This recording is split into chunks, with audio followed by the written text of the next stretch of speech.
familiares. En este día de hoy, muy importante la compañía de cada uno de ustedes. Vamos a tener una presentación muy interesante de parte de nuestro coordinador académico Manuel Medina, y va a ser enfocado básicamente a la biología, composición ósea, hablarnos de todos estos derivados tricálcidos de los que tanto se habla en el mercado, pero por qué a veces sí, por qué a veces no, por qué matriz ósea desmineralizada en algunas ocasiones, por qué sustitutos tricálcicos. Vamos a entender un poco más los conceptos para quienes estos conceptos son un poco ambiguos, otros los tendrán muy claro, y vamos a tratar de hacer un conversatorio porque es muy importante la opinión de cada uno de ustedes y la experiencia que han tenido, no solamente con los derivados tricálcicos, sino también con la matriz ósea desmineralizada. Entonces, en cualquier momento, cada uno de ustedes puede pedir la palabra y aportar a los conceptos que Manuel nos esté dando, y esto nos va enriqueciendo a cada uno de nosotros. Todos estos webinares que hemos venido haciendo a través de los jueves, básicamente es enfocados en nuestro único objetivo, que en este tipo de eventos, que es conformar un equipo de expertos. Ese, si lo han visto, es nuestro eslogan para cada uno de las invitaciones. A eso queremos llegar y pretendemos conformar un equipo de expertos. Entonces, en la compañía de ustedes los dejo. Manuel, bienvenido. Tienes el auditorio. Voy a ir dando entrada a la gente que está pidiendo en sala entrada. Mientras tanto, puedes ir dando inicio a la presentación. La estamos grabando y, como todas nuestras presentaciones, la estamos publicando en nuestras redes sociales, en YouTube, en Twitter y en Instagram. Entonces, bienvenidos todos. Manuel, el auditorio todo tuyo. Muchas gracias. Feliz tarde para todos. Sigue, Manuel. Buenas tardes a todos. Gracias, Giovanni. Giovanni, me haces el favor y me puedes dar acceso a la presentación. Permiso, pues. Pues vamos a hoy hablar de injertos óseos, de sustitutos óseos, como para dejar claros, aclarar o dejar ya un poco más conocimiento acerca de esta área que nos ataña y que siempre está relacionada con nuestra labor. Espero que sea de su agrado. Entonces, la biología ósea. Hay que empezar hablando de la composición ósea y la biología ósea, como para iniciar a entender, pues, de qué está hecho el hueso y qué compone su estructura química y molecular. Entonces, los objetivos que nos hemos trazado para hoy es comprender la biología de la curación ósea y cómo se afecta por el tipo de tratamiento de la fractura. Entonces, vamos a tener como un orden de lo que es composición ósea. Vamos a hablar de qué son esas estructuras que componen el hueso. Luego vamos a hablar de la remodelación y la reparación ósea, que es el tema y concepto de consolidación. ¿Cuáles son esos tipos de consolidación que tenemos? El concepto de injertos óseos y el concepto de sustitutos óseos, como para que podamos entender que son dos cosas totalmente diferentes, aunque funcionan, digamos que para el mismo efecto, para ayudarnos a solucionar defectos cavitarios óseos. Y por último, pues vamos a hablar de nuestra marca BioLoop, que es la que nos suministra nuestros sustitutos óseos. Entonces, las funciones del tejido óseo, sabemos que el sistema óseo está compuesto de 206 huesos, y esos 206 huesos tienen unas funciones, y esas funciones están relacionadas con la mecánica, que es soportar la locomoción, y la locomoción es el movimiento. Entonces, una de las funciones es el movimiento. La otra función es la protección de órganos, y lo vemos claramente en lo que es el cráneo, la estructura de la columna vertebral, que es una estructura que protege la médula espinal, y el cráneo, que protege pues el cerebro. Entonces, es importante esa función de protección. Y pues la caja torácica, pues que protege todo lo que es el corazón y los órganos vitales. Otra función es el depósito y la regulación de calcio. Pues lógicamente, pues el hueso tiene calcio, y es de allí donde podemos tomar calcio cuando el organismo en sus funciones vitales pues lo necesita. Y por último, pues la otra función es la de conservación. Y la de conservación está relacionada con la hematopoiesis. Hemato viene de sangre y poiesis de producción. Entonces está relacionada con la fabricación de glóbulos rojos, de hematíes, de glóbulos rojos. Entonces, esto corresponde a lo que el hueso como tal nos ayuda a mantener en la vida, ¿no? Entonces, tenemos que su composición está dada por una parte inorgánica y otra parte orgánica. Yo sé que para algunos, ya algunos han estado recibiendo esta información o tienen alguna información con respecto a esto, pero la idea es que reforcemos estos conceptos y los tengamos claros en el momento que podamos usarlos. Entonces, hay una parte inorgánica, que es la parte dura y rígida, y eso es el 65% del sistema óseo, y una parte orgánica, flexible y elástica, que es el 35%. Entonces, esto es importante que lo entendamos para poder entender que cuando vemos un esqueleto, lo que estamos viendo es esta parte inorgánica. Esta parte ya ha muerto y se ha desintegrado y ha desaparecido, porque es la parte que se degrada, que se descompone, que es la parte orgánica. Pero a diferencia de los demás tejidos del cuerpo humano, pues lo que queda es esta parte inorgánica, que son los minerales, y es el único rastro de vida, pues de lo que fue vida, que queda, porque esta parte no es vida, o sea, esta parte es como lo dice, que es inorgánico, o sea, no es orgánico, y por lo tanto, pues es lo único que puede quedar después de la muerte. Entonces, esa parte orgánica, su gran mayoría, que es el 35%, la gran mayoría es colágeno. Y el colágeno es una cadena proteica que pues, se conoce como la proteína de la vida, ¿no? Y tenemos un 5% de proteínas no colagenosas, y estas proteínas son claves en el tema de inducción celular. Ahí están los factores de crecimiento, hay una cantidad de factores de crecimiento, factores de inducción fibroblástica, inducción de muchas estructuras orgánicas, y corresponden a ese 5%. Y en este caso, pues, estamos hablando del sistema óseo, entonces son proteínas que inducen formación de hueso y de estructuras óseas. Y el 2% son las células óseas. Tenemos una parte inorgánica que vemos que es el 95%, es hidroxiapatita. Y esta parte inorgánica recordamos que es el 65%. Es hidroxiapatita. Entonces, a simple vista podemos darnos cuenta que el hueso está compuesto de colágeno e hidroxiapatita.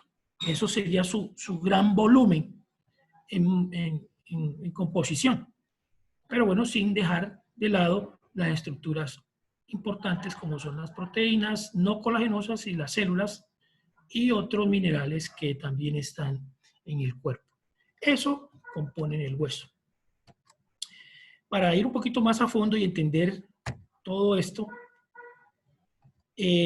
vamos a hablar un poco de la parte orgánica. El colágeno es una proteína, es una cadena proteica, y su función más importante del colágeno es el depósito de minerales, es almacenar minerales, o sea, allí es el medio propicio para que los minerales se asienten. Y entonces hablamos de las proteínas no colagenosas, que es el 5%. Este 5% son conocidas como proteínas morfogenéticas o morfogénicas. El concepto es el mismo, lo que hay que entender es que morfogénicas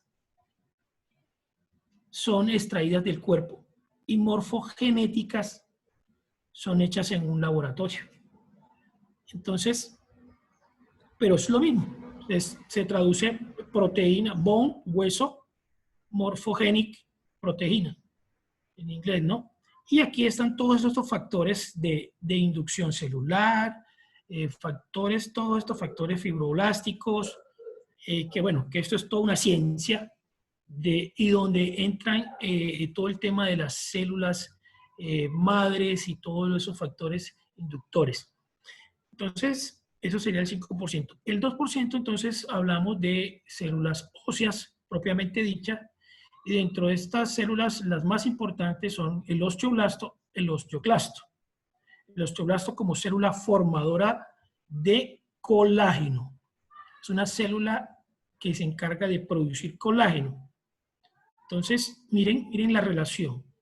Como es una célula que produce colágeno, por eso es una célula productora o inductora a que se produzca hueso, porque el colágeno pues es esa base o ese caldo para que los minerales se asienten.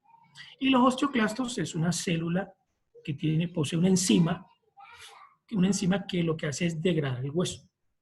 Los osteocitos son células que también regulan el tema del calcio, y hay otras células revestimiento óseo celular que también hacen parte de esa cadena de formación ósea.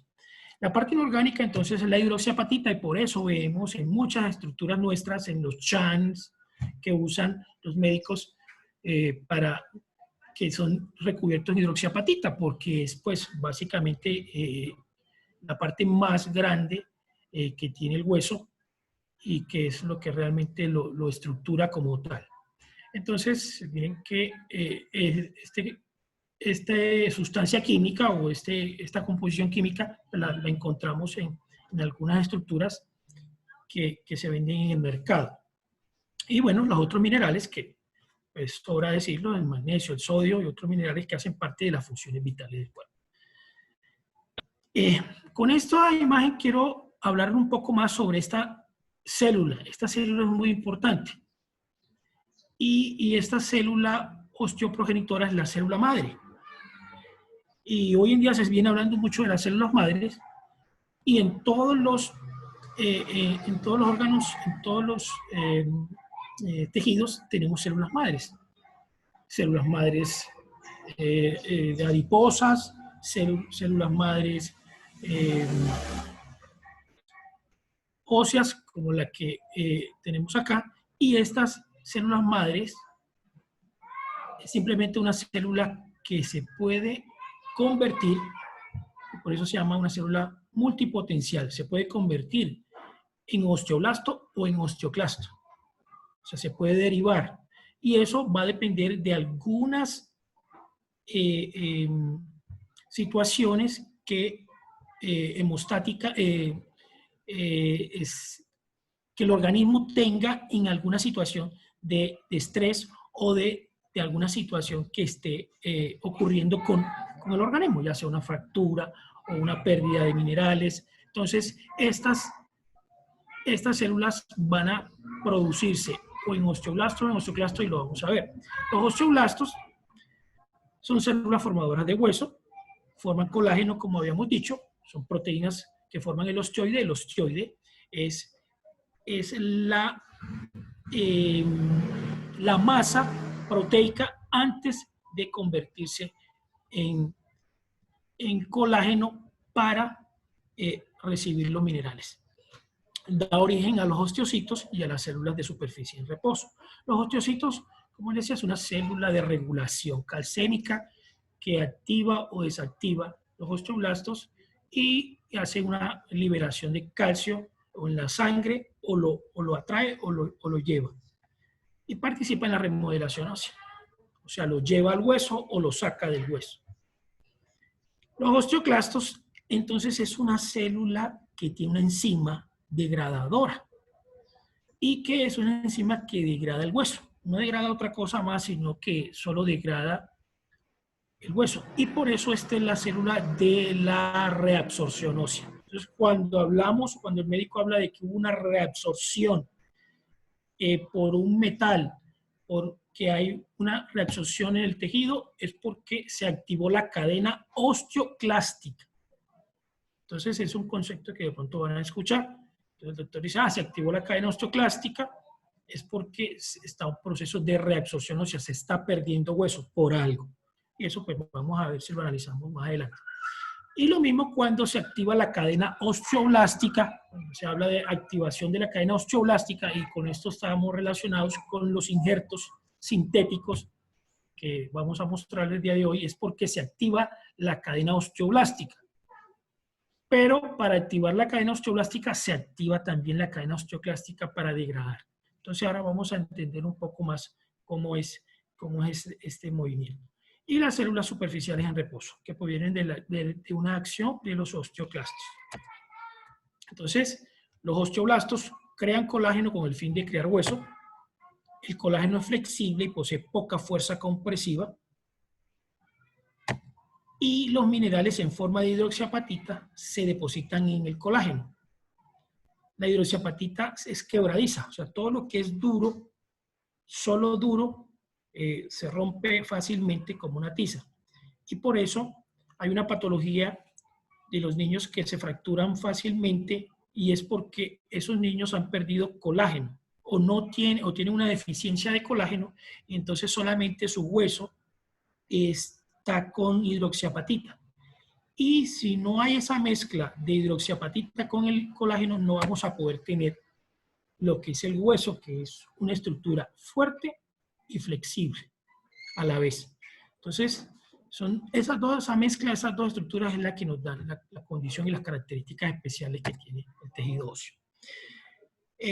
Pues hay otras estructuras que cabe mencionar, y son las características o la estructura de cada tejido óseo, porque el tejido óseo está compuesto de dos grandes estructuras, que sería el hueso cortical, que es la parte diaficiaria en su gran parte y la parte externa que recubre el hueso, y el tejido o el hueso esponjoso, que es la parte que está en los extremos, y es donde se producen la hematopoiesis. En el hueso esponjoso por eso vamos a ver que el hueso esponjoso es rico en esas células multipotenciales, porque es rico en sangre y es el tejido ideal para injerto óseo, porque es un tejido que tiene las fábricas de glóbulos rojos. Y ahí está la riqueza en el tema de células en el hueso. Entonces tenemos que el hueso cortical es denso, es compacto, y está compuesto por unos canalículos. Los canales de Haber y los canales de Wolman son como estructuras cilíndricas que lo hacen bien compacto y bien fuerte. En cambio, el tejido esponjoso se conoce también como tejido trabecular, y está compuesto por unas láminas que se reorientan en diferentes direcciones, y muy diferente al tejido cortical, que es circular y son canales circulares. Estos son más que todo láminas desordenadas, pero son unos desordenadas que llevan un orden lógico que está relacionado con la capacidad que el hueso tiene de resistir cargas. Y el ejemplo más importante que podemos mostrar es el ejemplo que vemos en la parte proximal del hueso del fémur. Y ustedes, si logran ver una radiografía de fémur y la logran analizar bien, van a encontrar que hay estas estructuras. Estas estructuras que vemos aquí en una radiografía se logran ver.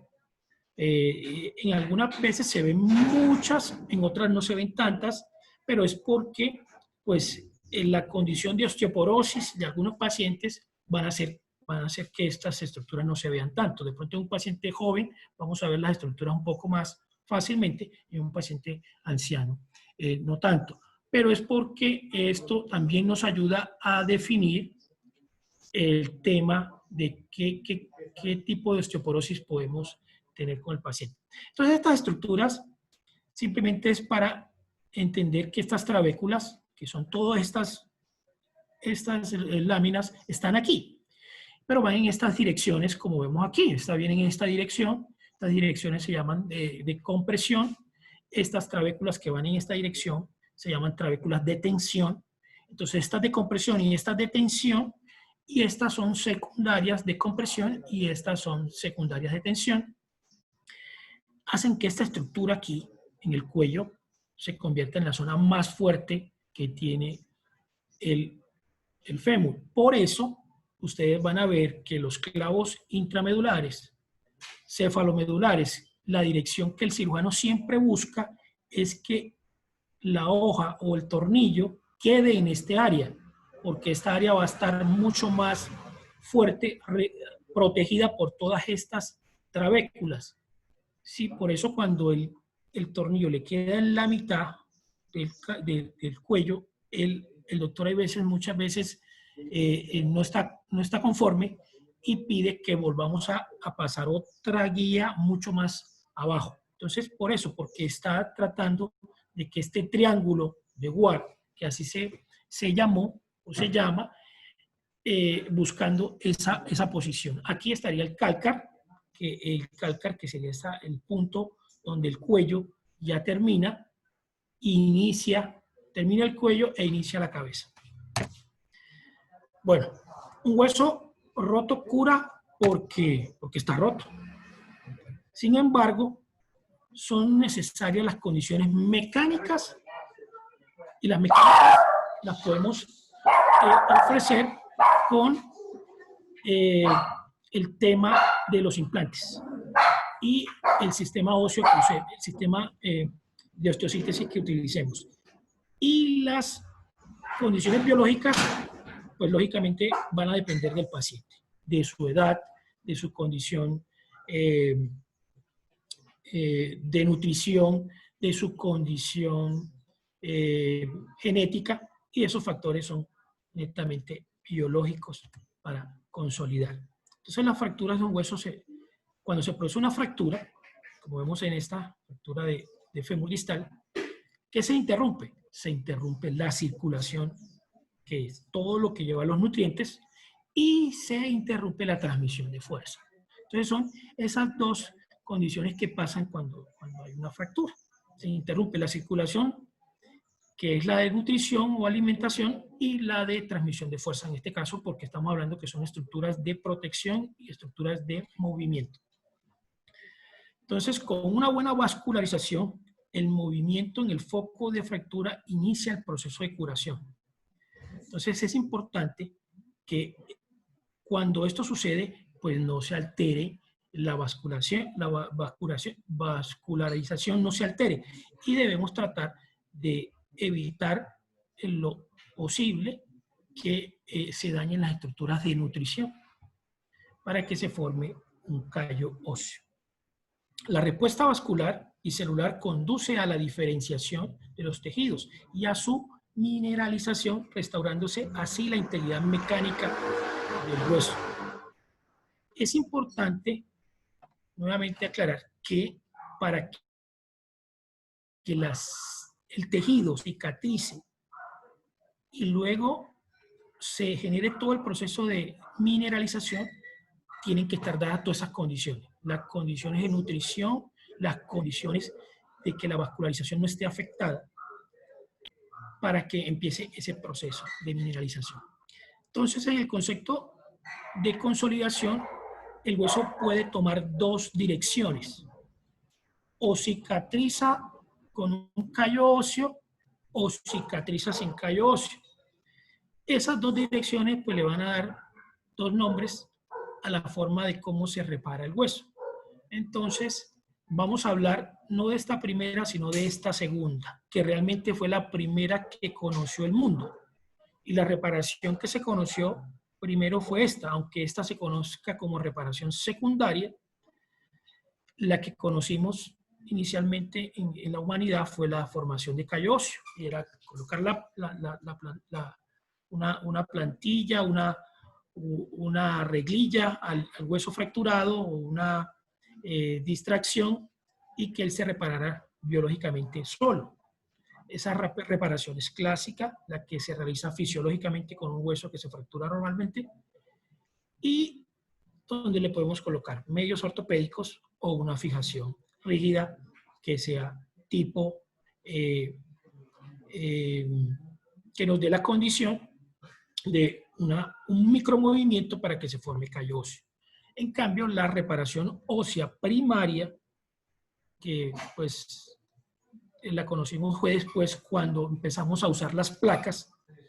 Entonces, cuando empezamos a usar las placas en el siglo pasado, a mediados del siglo pasado, fue que empezamos a darnos cuenta, la humanidad se empezó a dar cuenta de que el hueso podía cicatrizar sin dejar cicatriz, o podía consolidar sin dejar cicatriz, y ahí es que aparece el concepto de reparación ósea primaria, y es simplemente una reparación donde se unen los fragmentos con un medio físico externo y con eso podemos tener esa consolidación primaria sin callo óseo. ¿Cómo ocurre? Pues realmente esa reparación ósea primaria todos lo hacemos a diario cuando entramos a cirugía, y es cuando usamos el tornillo de compresión interfragmentaria.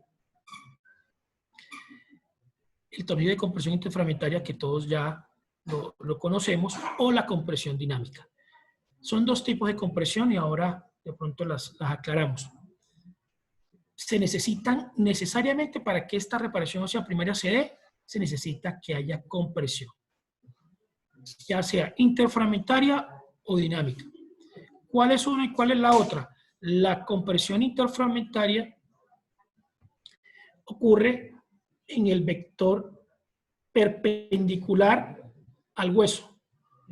La persona está en esta posición, digamos que en esta posición así, y todo lo que ocurre perpendicular al hueso, que lo atraviese, es una compresión interfragmentaria.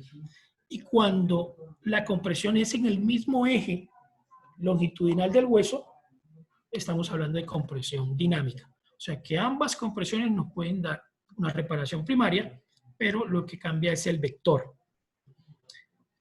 ¿Qué más hay que tener? Bueno, una buena reducción anatómica. Lógicamente los fragmentos tienen que quedar como lo mejor que podemos lograr, como tratar de que los fragmentos lleguen a su posición como estaban antes.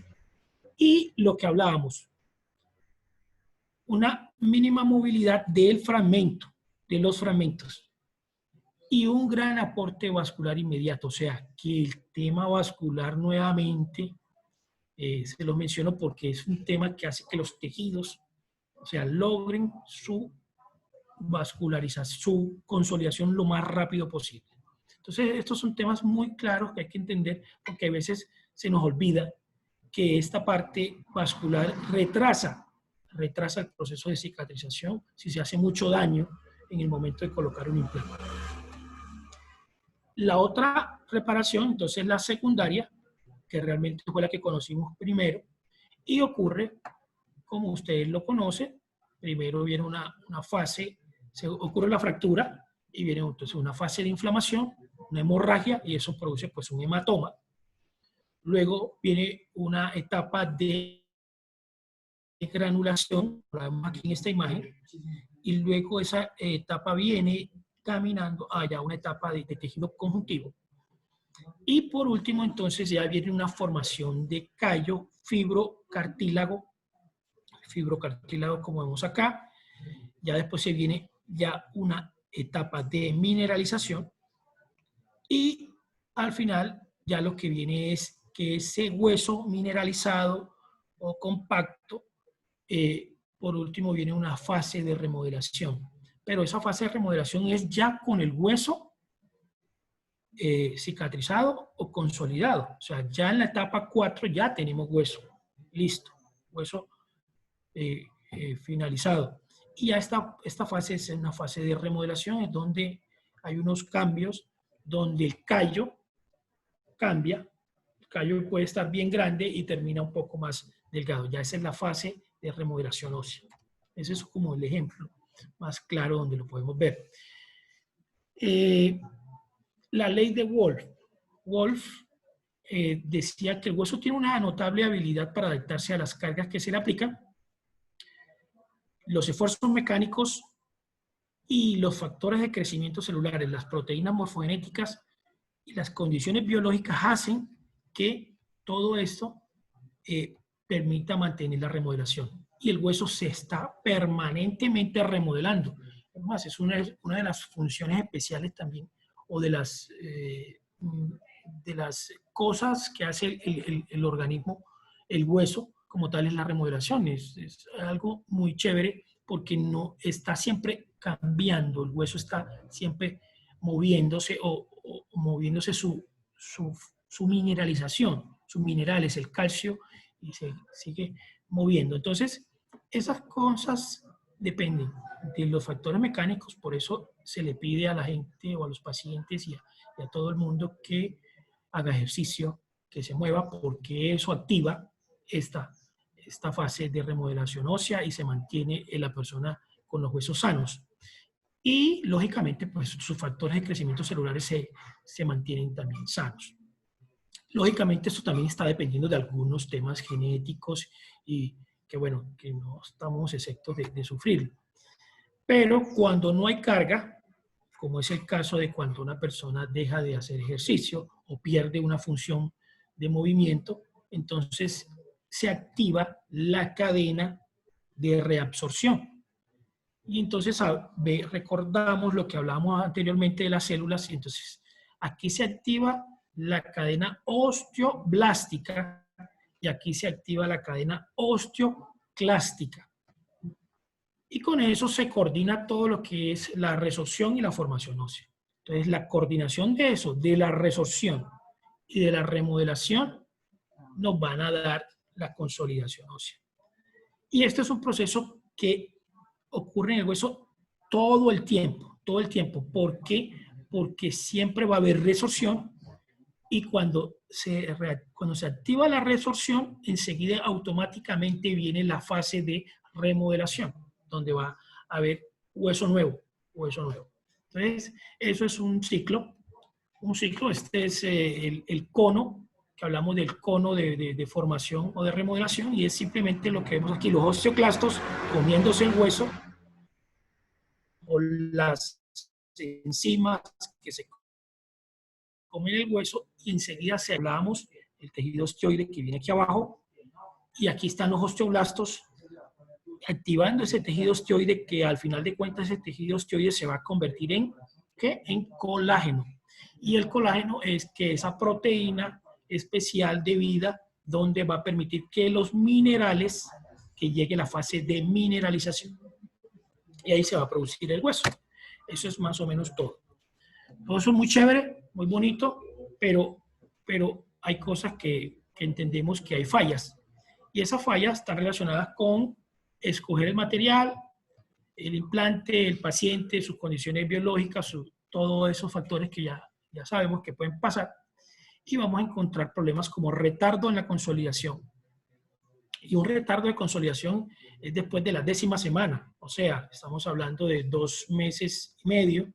Se mantiene la movilidad del extremo óseo en todos los sentidos del espacio. O sea, donde ocurrió la fractura, vamos a tener una situación de que no ha consolidado, no ha pegado. No vemos un indicio en 2 meses y medio con la radiografía de los 2 meses y medio, no vemos indicio. Ahí hay una alerta de que hay un retardo en la consolidación. Segunda patología, consolidación viciosa. Bueno, en esta el médico tiene que tomar una decisión y es cuando ustedes escuchan que el doctor los llama después de una cirugía y les dice, vea, ¿usted se acuerda de ese paciente que hicimos hace 2 meses del clavo? Bueno, vamos a sacarle 2 clavos, 2 pernos o 2 tornillos de bloqueo. Es en ese caso que él ha notado por alguna situación que ese clavo intramedular a los 2 meses y medio no ve que haya consolidación, entonces él considera retirarle los pernos de bloqueo para ver si esto funciona. Esa es una alternativa. Así puede suceder con el clavo o con una placa, o saquémosles tornillos a una placa. ¿Sí? Entonces son situaciones donde fue posible que el médico los llame después a pedirles unos retiros o todo lo contrario, o colocar más implantes o colocarle más tornillos. Eso puede ser también otra situación que vamos a tratar de analizar. Y tenemos un segundo punto que es la consolidación en posición viciosa. Es una consolidación, lo está diciendo, su nombre lo está diciendo, es una consolidación en posición viciosa. Estamos hablando que es una deformidad. O sea, consolidó pero pegó mal. Los fragmentos consolidan no en forma anatómica, sino en forma diferente a la anatomía. Entonces queda mal reducido y cicatriza, y pega y consolida, pero consolida de manera mal. Entonces hablamos de una deformidad, y a las deformidades, pues ya ustedes saben qué se les hace a una deformidad. Hay que volver a abrir el paciente, hacer osteotomía, corte y colocar un nuevo implante. Tercero, es cuando esta primera, que es la formación de una pseudoartrosis, es cuando la situación de esta primera y el doctor ya hizo lo que nos pidió, vamos a retirar el tornillo y vamos a ver cómo nos va, y pasan 3 o 4 meses y persiste la situación. Persiste y ya no hay la manera de que eso pegue, entonces estamos hablando ya de una pseudoartrosis. Y lógicamente, pues ya aquí toca intervenir, como muchas veces lo hemos hecho, y es allí, en estos casos, donde entran los injertos. Toda esta carreta es para empezar a hablarles. Entonces, aquí en este momento es que empiezan a usarse mucho los injertos. Este es uno de los casos donde el injerto es importante. Bueno, entonces, ahora sí vamos a entrar un poco más en materia. Espero que pues ese resumen de la biología les haya servido y les haya gustado, porque es más o menos como el primer semestre de residencia. Conceptos e injertos óseos, sustitutos óseos. Entonces vamos a diferenciar qué es un injerto óseo y qué es un sustituto óseo. Entonces tenemos los aloinjertos, que todos ya sabemos que es el hueso propio del paciente, de nosotros. Es extraído de la cresta ilíaca, es considerado el estándar de oro de los injertos. Es el ideal, porque es el propio, es el extraído de nuestra propia sangre y no hay riesgo de nada. Solamente el dolor que sentimos si nos hacen esta extracción a nuestra cresta ilíaca, pues. Los aloinjertos, pues, son de cadáver, son injertos de banco, son genéticamente diferentes, pero de la misma especie. Toda la extracción que se hace bajo medidas asépticas y se conserva en medios, ya sea refrigeración o congelación, o por algunos químicos que conserven los aloinjertos. Y a estos aloinjertos pueden ser, pues, estructurados, no estructurados. Todo esto es una ciencia de cómo son. Los senoinjertos, pues, son injertos ya de hueso animal, es de otra especie. Y bueno, pues en algunos momentos, en Colombia se usan algunos, no tantos, pero por ahí los hay. 3 elementos importantes que tienen estos injertos, y es una estructura que da andamiaje, que da estructura, que da llenado, un elemento que produce, esa estructura que da andamiaje se llama osteoconducción, y hay una estructura que induce, que estimula, que le da como la fertilización al hueso, y es lo que hablábamos de esas proteínas no colagenosas. Cuando hablamos de osteoconducción, entonces estamos hablando de andamiaje y estamos hablando de hidroxiapatita. O sea, estamos hablando de lo que es el hueso como tal, la estructura inorgánica, el andamiaje. Y cuando hablamos de lo que fertiliza, induce, estimula, estamos hablando de esas proteínas que hablamos inicialmente, son el 5% no colagenosas, son proteínas inductoras que están relacionadas con los factores de crecimiento celular y todas las estructuras de factores inductores.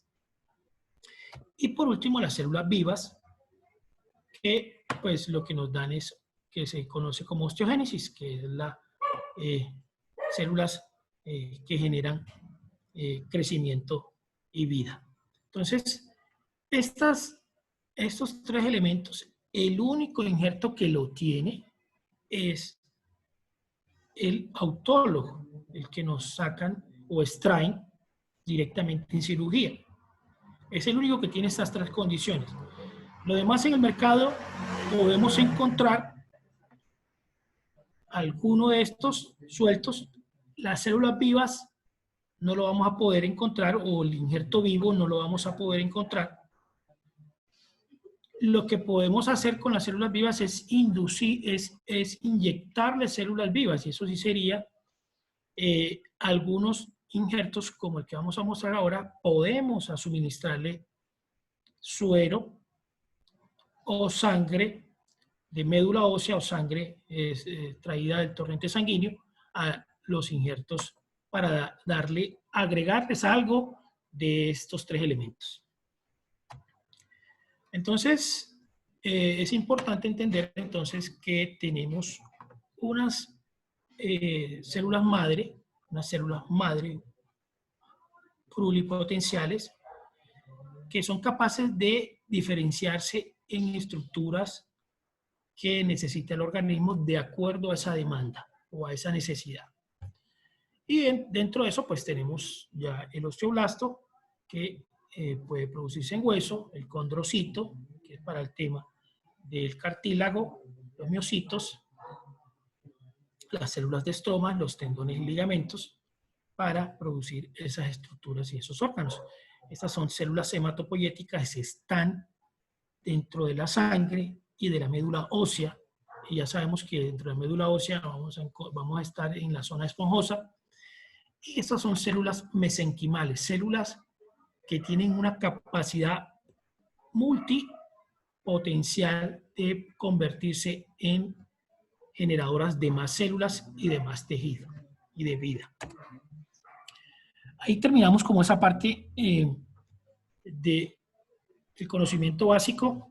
Yo espero que les haya gustado o servido como para poder entender un poco más acerca ya de los injertos.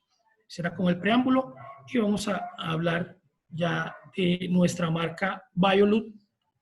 Es nuestra marca de injerto sintético, y ya estamos hablando de un sustituto óseo, porque ya les expliqué que eran injertos. Entonces este es un sustituto óseo, es sintético.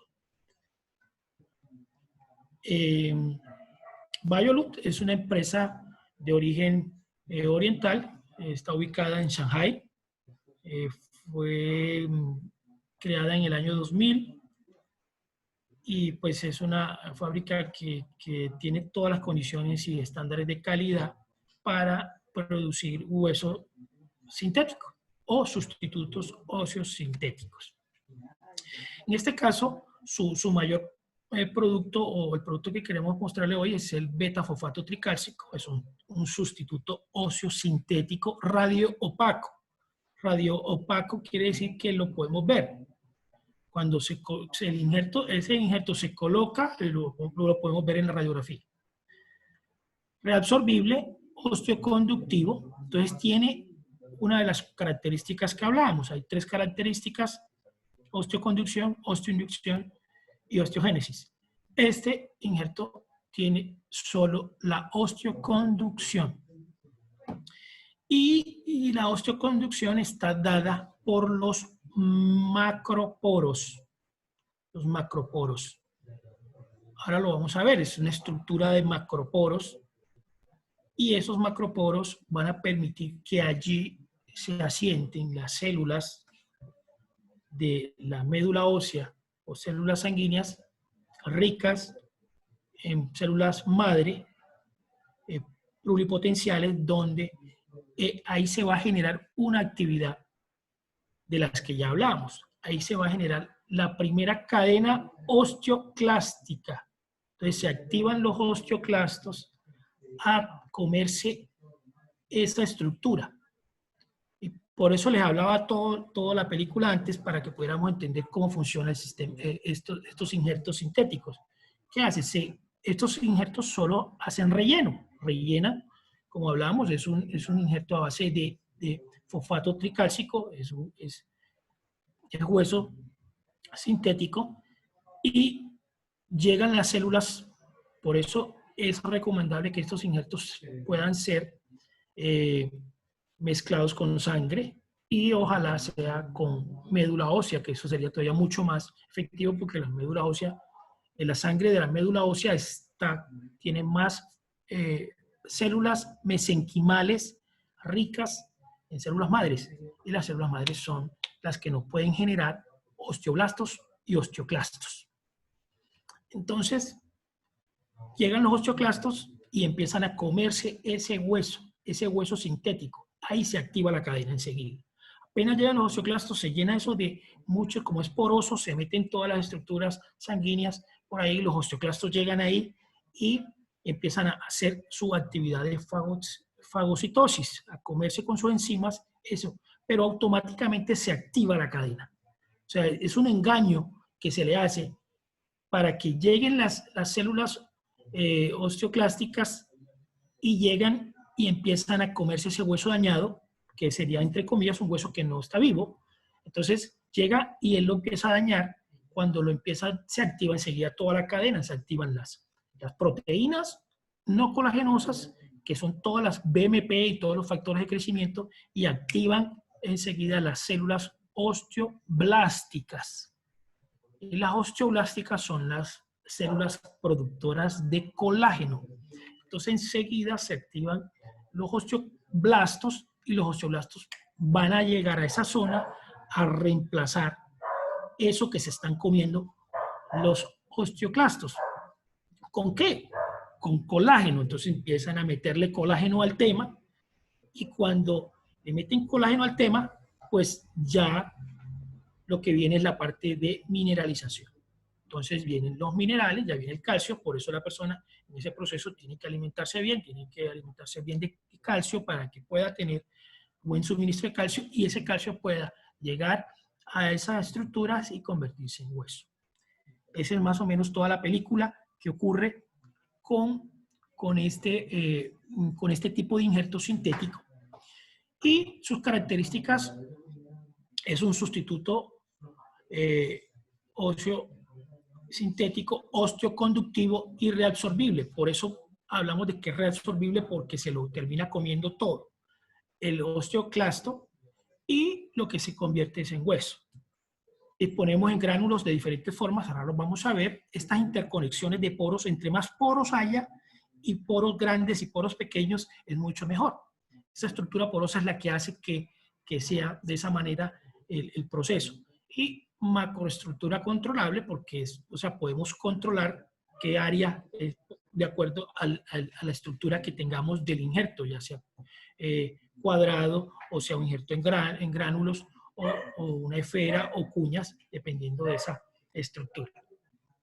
Entonces, durante el proceso de cicatrización, es reabsorbido, reemplazado por el hueso entre 6 a 18 meses, totalmente sintético, sin riesgo de transmisión de enfermedades. Entonces, es una cosa importante, porque como no es un halo injerto, no viene de nadie, no es, solamente es sintético, viene con todas las condiciones de esterilización y no va a tener ningún problema de contagio. Reduce el tiempo de operación, se usa inmediatamente, lo podemos abrir, lo podemos colocar de una, como pues, en comparación con la cresta ilíaca, que toca hacer un procedimiento quirúrgico. Y como les decía, puede ser perfundido con la propia sangre o la médula ósea. Ojalá sea con médula ósea. Fabuloso. Porque la médula ósea tiene más células mesenquimales, más ricas en células madres. El uso en el tratamiento de las indicaciones pues son para efectos cavitarios, lesiones traumáticas, donde necesitemos rellenar, donde necesitemos hacer un llenado y lógicamente estas estructuras no soportan carga. Necesitamos haber colocado un implante primero, que es el encargado de soportar la carga, y luego sí, entonces colocarlo. En diferentes áreas podemos usarlo, pero pues su uso más importante pues es a nivel de los miembros inferiores y en algunos miembros superiores. Lo vamos a encontrar en diferentes gránulos. Esto es chévere e interesante porque estos gránulos, son los tamaños menores a 1 milímetro. Entonces, estos son gránulos mucho más pequeños, son como un polvo. Estos son como un polvo. Este es un poquito más grueso, ya un poquito entre 1 milímetro y 3.5 milímetros, y estos ya son un poco más grandes. Entonces, vamos a encontrar también otro tema, que nuestras mediciones, por lo generalmente se habla en cc, pero nosotros tenemos las dos mediciones, tanto en peso como en volumen. Entonces van a ver, como vemos aquí, 1 gramo equivale a 3 cc en volumen. Entonces, muchos médicos piden 3 cc, entonces es interesante que esto lo tengamos claro también, la equivalencia de cómo nosotros lo suministramos. Entonces, 1 gramo equivale a 3 cc, 2 gramos a 6. Pero es porque este grano es diferente. No quiere decir, miren que este gramo, que es más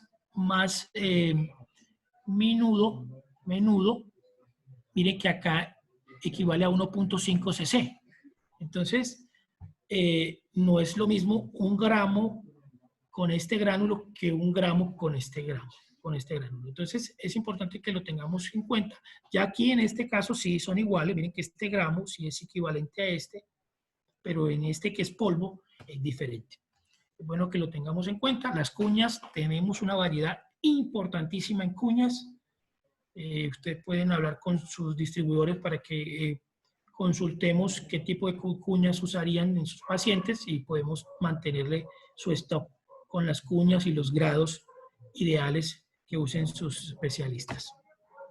Tenemos cilindros, tenemos bloques y tenemos barras, que se usan menos, pero los traigo ahí a colación. Entonces, en general, pues queríamos mostrarle todo este producto que tenemos a su disposición, que lo pueden pedir a sus distribuidores, que realmente se viene usando porque ya se viene dejando de usar en algunas situaciones por los costos el injerto halogénico o de cadáver o cadavérico, porque es más costoso. Podemos decir que el injerto halogénico o cadavérico, el que venden tradicionalmente, es el que es matriz ósea desmineralizada, es lo que estábamos hablando de esto, de la composición ósea. Y la composición ósea, para poder entender lo que es la matriz ósea desmineralizada, si de pronto hay una duda con respecto a eso, es esto. Tenemos, esto es la matriz ósea. Todo esto. La matriz ósea. ¿Qué es la matriz ósea? Es lo que compone el hueso. Entonces el hueso está compuesto de una parte inorgánica y una parte orgánica. Cuando hablamos de matriz ósea desmineralizada, que es un halo injerto extraído de cadáver, es sacarle a la matriz ósea todo lo que es mineral. Matriz ósea desmineralizado. Le sacamos esto que es el mineral y ¿qué nos queda? Nos queda colágeno y proteínas no colagenosas. Las células se mueren porque es un cadáver. O sea, las células vivas ya quedan muertas. Entonces, ¿qué es lo que nos queda? Nos queda esto. Entonces, una matriz ósea mineralizada, compañeros, no es más que colágeno con proteína no colagenosa. La cantidad de esto va a depender de las concentraciones que el paciente que murió tenga. O sea, estas son unas cosas que no podemos definir en este momento, pero cada matriz ósea va a tener un porcentaje de tanto de proteína y de colágeno, que no se lo podemos decir, o sea, solo sabrá el fabricante de cada, pero es porque va a depender de cómo ese paciente estaba en su momento que murió y qué tipo de paciente era. No es lo mismo un cadáver pues, de un niño, de un adulto o de un anciano. Entonces, estos pacientes escogidos para este tipo de proteínas de matrices óseas mineralizadas, pues tienen que tener unas condiciones especiales, además de todos los exámenes que se les hace de condición de contagio. Entonces, nuestro injerto está dentro de esta faceta que es injerto sintético, es un injerto sintético a base de fosfato tricálcico y que es un injerto que hace parte de relleno. Y las matrices óseas demineralizadas hacen parte de injertos sustitutos óseos, halogénicos que tienen ciertas condiciones de inducción celular, de inducción, y algunos tienen algunas connotaciones de conducción cuando son que tienen componentes estructurales, ya sea córtico-esponjosos. Cuando hablan de los córtico-esponjosos es porque realmente son estructuras más tirando a la parte inorgánica y que son estructuras óseas que se les hace limpieza a hueso esponjoso, se les hace limpieza, pero el hueso esponjoso que se le ha hecho todo el proceso de limpieza y quedan algunas estructuras orgánicas. Eso es como lo que de pronto quería aclararles porque Giovanni nos hablaba de que tratáramos de que les quedara claro a todos la diferencia de cada uno de ellos. Y hemos terminado. Yo no sé si tengan algunas preguntas acerca de lo conversado, de lo hablado, y estamos dispuestos a escucharlos acerca de qué ideas tienen o qué preguntas tienen al respecto. Giovanni, gracias. Gracias a ti, Manuel. Al momento no tengo preguntas, pero yo sí quiero decir que quedo seriamente preocupado, Manuel, porque, es decir, en esta época de pandemia y de cuarentena, donde estamos la mayoría encerrados y hemos tenido inactividad física por trabajar sentados permanentemente, esa ley de Wolf nos va a jugar en contra, porque esa ley de Wolf, donde dice que el hueso se adapta a las cargas que se apliquen, realmente yo personalmente no le estoy aplicando cargas sino al sentadero, ¿no? Entonces, y creo que muchos de nosotros, eso me dejó seriamente preocupado.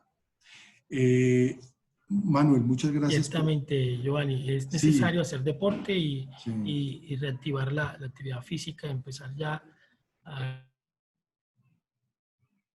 la garantía de que los huesos estén sanos. Sí, sí, de acuerdo. Manuel, muy interesante. Yo quisiera, si me lo permites, profundizar un poco en las microesferas de cerámica con la que conforman las trabéculas de nuestro sustituto, porque es importante esas micro y macroesferas, y que es un proceso de compresión que se hace en laboratorio, generando, como ustedes ven, esos hoyuelos, esas hendiduras, y son perfectamente redondas porque se hacen con micro y macroesferas, obviamente microscópicas, pero generan unas hendiduras perfectamente adaptables para asemejar las trabéculas de las que nos hablabas. Es muy importante esa imagen para mostrar la estructura trabecular de nuestro sustituto óseo y que se puede modificar en laboratorio y por eso vienen todas las presentaciones que tenemos. Máxime ahora, quiero contarle a nuestros aliados estratégicos distribuidores que tenemos unas promociones muy importantes desde el área comercial, que esto sin duda optimizan los costos de cada uno de sus patrones o clientes, porque en la medida que podamos ofrecer unas garantías en términos competitivos, en términos de precios, esto nos beneficia no solamente a nosotros, a ustedes que van a vender más, sino a la institución que va a comprar a un precio, digamos, más razonable. Entonces es muy importante que cada uno de ustedes tenga presente eso y nos pueden contactar a Viviana o a mí para poder hablar de esas negociaciones que sin duda nos favorecen a cada uno. Iván tiene levantada la mano. Isabela Contreras, perdón. Isabela, puedes hablar, puedes activar tu micrófono, por favor. Giovanni, muchas gracias. Buenas tardes. Sí, soy Y, Iván. Lo que pasa es que estoy conectado con el Zoom de mi hija. Ah, ok, Iván. Sí. Mire, Giovanni, bueno, yo quiero compartir un poco la experiencia que he tenido con los injertos. No sé si pueda aprovechar este momento para hacerlo y Por dar supuesto. unos tips. Al ¿sí? principio de la charla, Iván, dijimos que es muy importante que cada uno de ustedes nos comparta sus experiencias. Entonces, por supuesto que viene al caso lo que acabas de mencionar. Bueno, si me alargo un poco, me cortan, por favor. Lo que pasa es que a mí este tema de los injertos me apasiona muchísimo, porque gracias a Dios pues he tenido la oportunidad de probarlo, de participar de eventos, de poder llevar estadísticas con pacientes operados y bueno, pudiera hablar con un poquito de propiedad sin estar tan empapado del tema, pero de verdad me ha apasionado. Lamentablemente siento que los injertos se han utilizado acá solo como una parte comercial. ¿Por qué lo digo? Porque es solamente llegar y ofrecer el injerto y ya. Sí, bueno, en una licitación, quién lo dio más barato, quién lo puso más económico, o aumentándolo con el sistema, usted va a la placa y lleva el injerto y hasta ahí llega el cuento. Ajá, pero es que necesitamos de este tipo de capacitaciones como la que acabamos de recibir ahorita. ¿Por qué? Porque yo tengo un lema en mi trabajo que dice que un injerto no se coloca solo. O sea, un injerto no es llegar y decirle al especialista, doctor, ¿va a utilizar injerto? Y que él nos diga, sí, sí va a utilizar. ¿Qué necesita? No, chip de corticoesponjosa, matriz ósea desmineralizada, tipo PUTI, solamente DBM o corticoesponjosa, o chip de cortical o solamente esponjosa. No. La idea es poder uno participar activamente en la colocación de un injerto.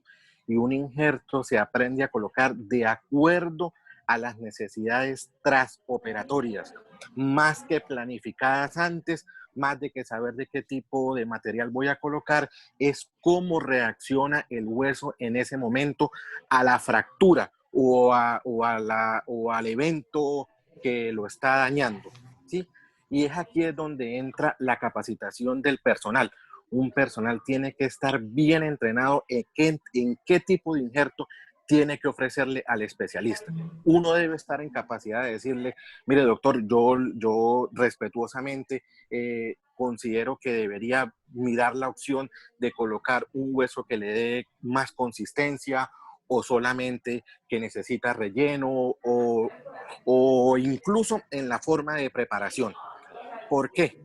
Ha habido muchos comentarios o hay siempre algo como una aura negativa a los injertos sintéticos porque dicen que no dan buen resultado, porque dicen que no son los injertos ideales, pero es que no es la forma ideal como se está utilizando.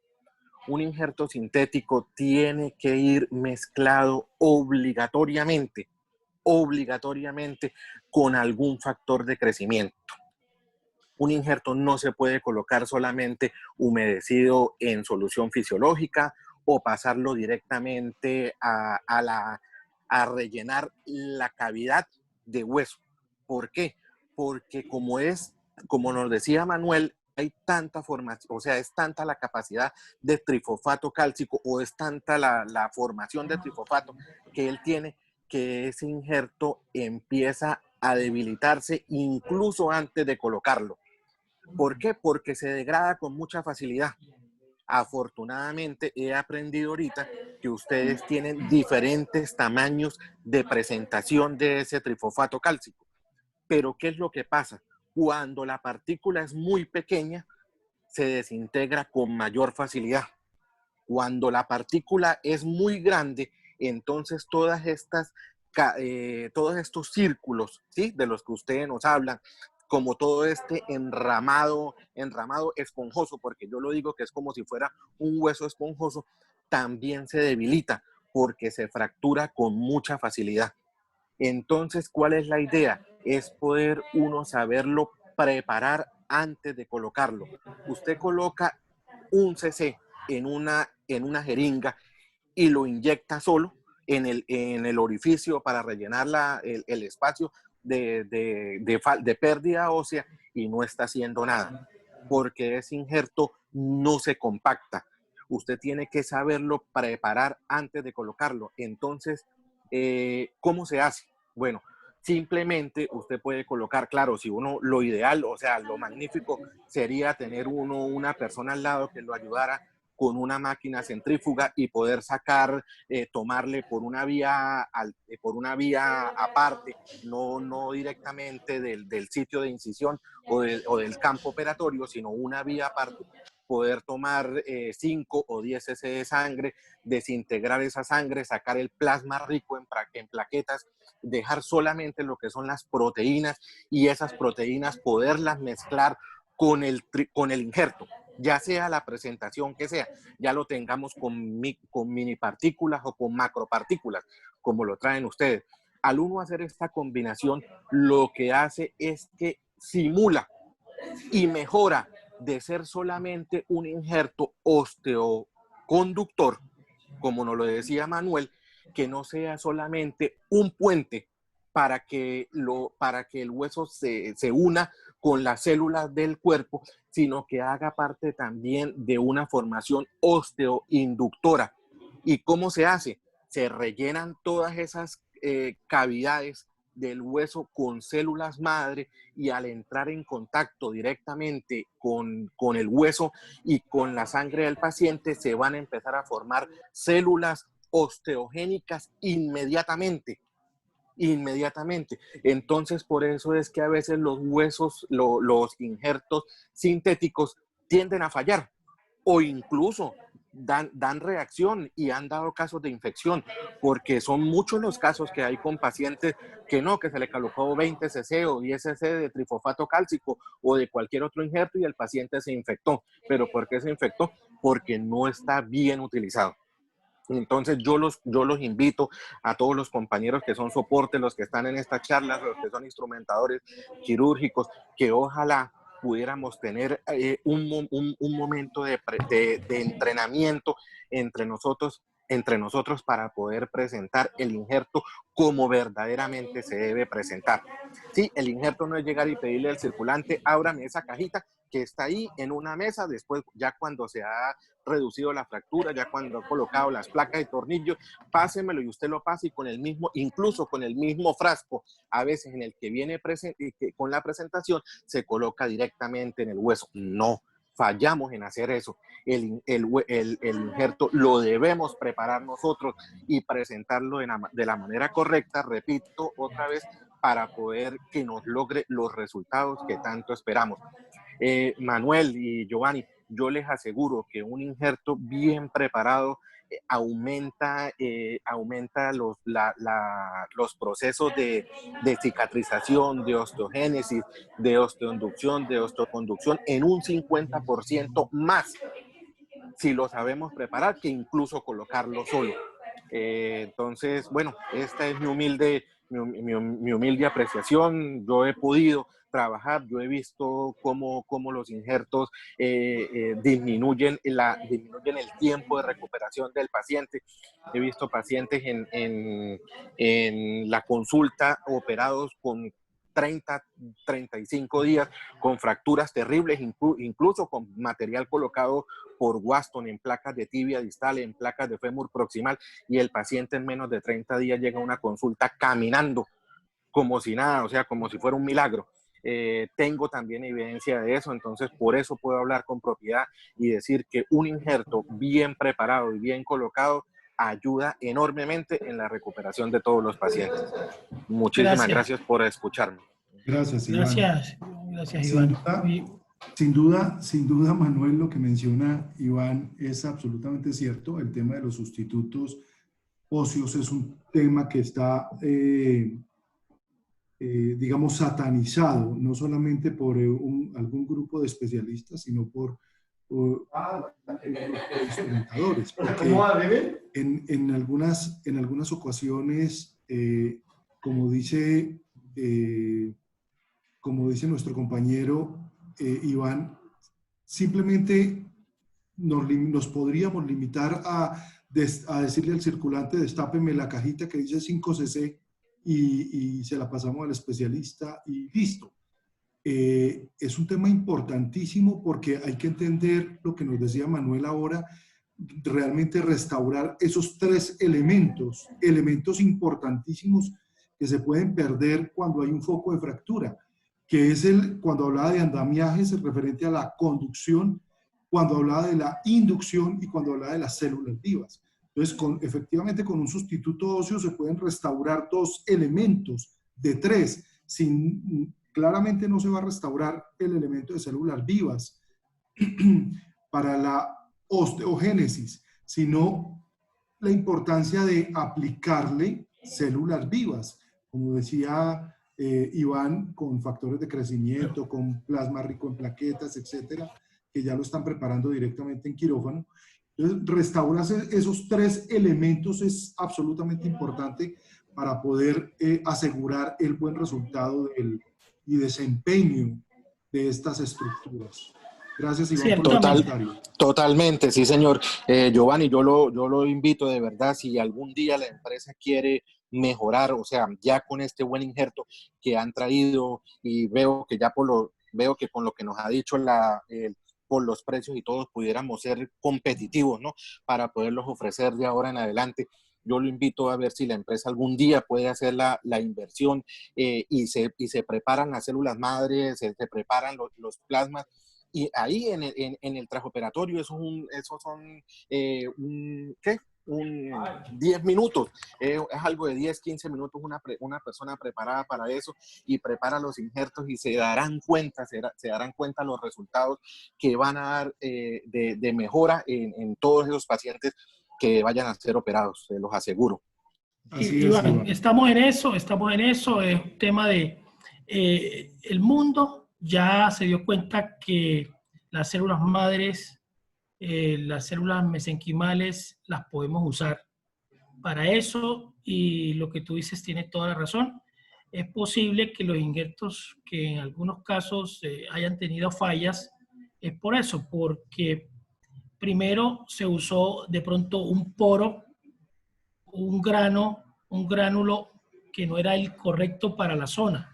Casi siempre los granos más pequeños son para zonas más superiores y los granos más grandes son para zonas más inferiores, porque son estructuras mucho más grandes. Entonces, es posible que se pierda injerto, que no haga su efecto adecuado por ese tipo de cosas. Uno, porque cojamos un gránulo que no sea el adecuado de la zona, y otro porque el tema de lo que tú decías de las células madres, lo ideal es usar células madres, lo ideal es usar médula ósea, sangre de médula ósea, y mezclarlo unos 10 minutos antes para empezar a hacer el proceso y hacerlo de manera cerrada, hermética, con un sistema especial para... Entonces estamos en eso, y el mundo con los injertos sintéticos, yo estoy seguro que va a empezar a cambiar, porque es un injerto mucho más seguro,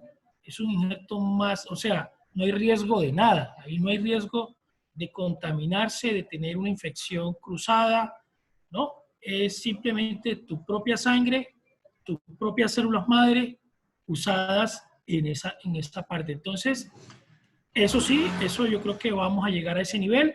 Estamos preparándonos para eso y la invitación es a que lo usemos. Los injertos, nuestros injertos, ya tenemos una cierta experiencia con ellos.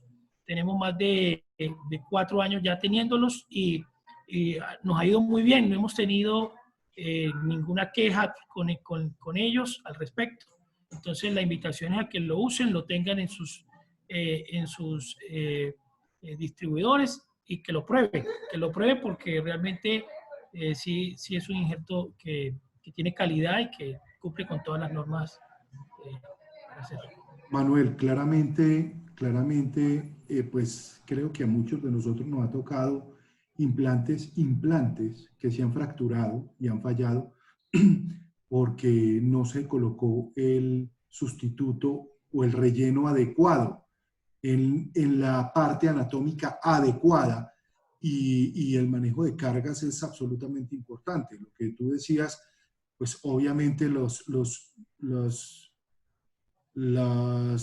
sustitutos con tamaños muy pequeños se utilizan pues inclusive para maxilo y demás, y los tamaños más grandes para posiciones anatómicas mucho más grandes. Pero toco el punto que menciona Iván, porque a los médicos les ha fallado en algunas ocasiones, no en todas, los implantes, y no me refiero a implantes de Waston, de ortopédico, sino implantes en general que hay en el mercado, placas muy buenas y que se han fracturado y que claramente, y después de haber hecho un análisis de casos, se puede evidenciar que eso no lo va a decir el cirujano, pero pues hubiera podido fallar menos o no fallar si nosotros, los instrumentadores en su momento intraquirúrgicamente, pues digo nosotros porque me involucro en el equipo, por supuesto, sin ser instrumentador, pero al momento de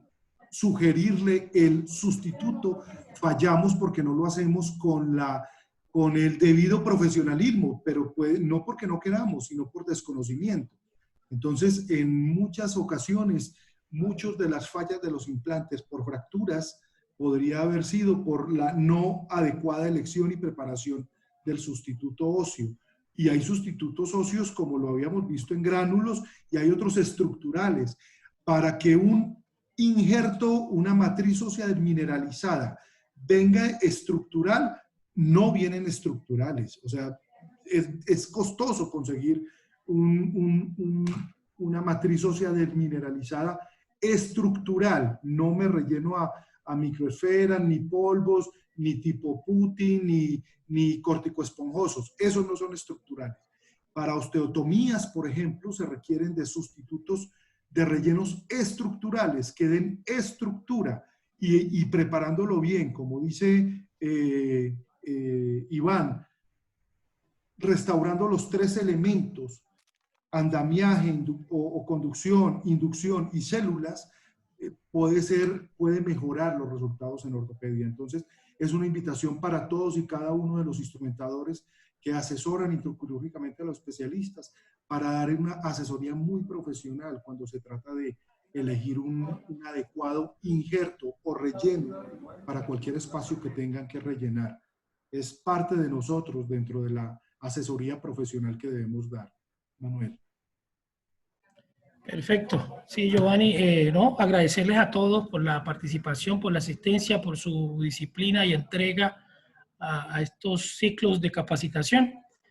Les cuento, Manuel, aprovecho que tengo unos compañeros, obviamente el jueves, en la siguiente capacitación que vamos a hacer de clavos de tibia, les vamos a hacer la cuña también, pero aprovecho para meter la cuña, por supuesto, perdona, te interrumpo, les voy a ir compartiendo pantalla de nuestras cuentas de redes, mientras les voy contando que el día 19, el viernes de la otra semana, hemos sido invitados por la Sociedad Colombiana de Ortopedia para hacer un webinar acerca de realidad aumentada. Entonces vamos a tener expertos hablando sobre el tema de realidad aumentada y qué aplicación tiene en el área de la ortopedia. Todo esto porque hemos sido los pioneros y hemos estado a la vanguardia en innovación y tecnología con nuestro aplicativo Medart. Les vamos a hablar un poco más de esto en el webinar de la SCOT. Cualquiera se puede inscribir metiéndose a la página de la SCOT y entender un poco más el tema de la realidad aumentada aplicada en ortopedia, como lo estamos haciendo nosotros actualmente con nuestro aplicativo Medart. Esta charla queda grabada y la vamos a publicar entonces en nuestro canal de YouTube. Ya la pueden encontrar todas las que hemos hecho, simplemente buscando por YouTube Todo Ortopédico y aparece la lista de las charlas que hemos presentado. Tenemos en chat, nos dicen que si por favor compartimos la charla. Algunos se tuvieron que retirar y volvieron a ingresar, entonces por supuesto. Y si no la compartimos, la pueden buscar, como digo, en YouTube, buscando Todo Ortopédico, y aparece la lista de las charlas que hemos subido a la red. Manuel, ¿ibas a terminar diciendo algo? Excúsame. No, solo a darle las gracias a todos y bueno, seguimos aquí todos los jueves. Sí, señor. Mil gracias a ti por la compañía del día de hoy, a todos los asistentes a la sala. Hubiera, en lo personal, preferido que hubiera llegado más asistentes, de verdad, porque es un tema satanizado, hay que decirlo abiertamente. No a todos nos interesa el tema de sustitutos, nos pasa como por delante y no los vemos, no profundizamos en esto, como decía Iván hace un momento. Lo importante es ser asesores profesionales y hacer una buena preparación y asesoría al momento intraquirúrgico. Mil gracias a cada uno de ustedes. Una feliz noche. Abrazo desde la distancia.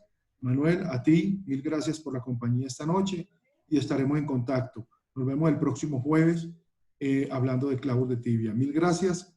Feliz noche para todos y cada uno de ustedes. Éxitos. Gracias. Gracias.